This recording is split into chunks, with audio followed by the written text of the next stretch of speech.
Hey everyone, in this video, I'm going to show you a step-by-step tutorial on how to use Azure Maps in Power BI.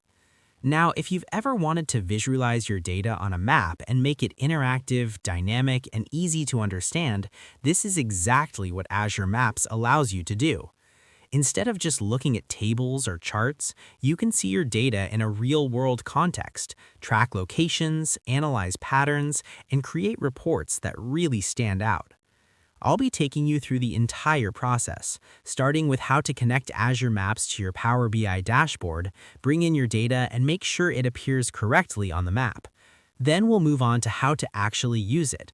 You'll see how to filter data by location, highlight hotspots, track movements over time, and even combine multiple data layers to get deeper insights. This makes it not just a visual, but a powerful tool to explore and analyze your information. You don't need to be an expert in mapping or coding to follow along, because I'll explain everything clearly and in a simple way. By the end of this video, you'll be able to take any location-based data and use Azure Maps to create interactive, professional, and highly informative dashboards. So stick around, follow each step carefully, and let's dive right in. First thing we want to do is go to the right side of the screen and click the Azure Map icon. Then it appears on the left side, which we can expand to the amount we want. So here on the map, each point represents a location from our data.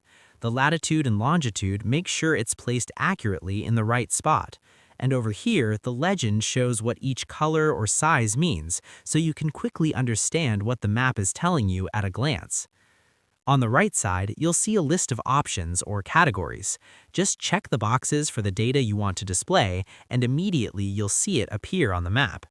You can drag in any direction to view more data across different regions. Alright, so far we've been using the standard 2D map, which is already giving us a clear view of our data. But to make this more interactive and visually appealing, we can switch it into a 3D view. So I'll just go over to the options here and turn on the 3D feature, and you'll see the difference right away. That brings us to the end of this video on how to use Azure Maps in Power BI. As you've seen, it's a really powerful way to turn your data into something visual, interactive, and much easier to understand. With just a few adjustments, you can transform simple location data into meaningful insights that actually tell a story. Whether you're analyzing regions, comparing performance across locations, or just trying to make your reports look more engaging, Azure Maps gives you that extra edge. And the best part is how flexible it is. You can explore, customize, and really make the map fit whatever data you're working with. So that's how you do it. I hope you guys liked this video. Subscribe for more, like for more, and share for more.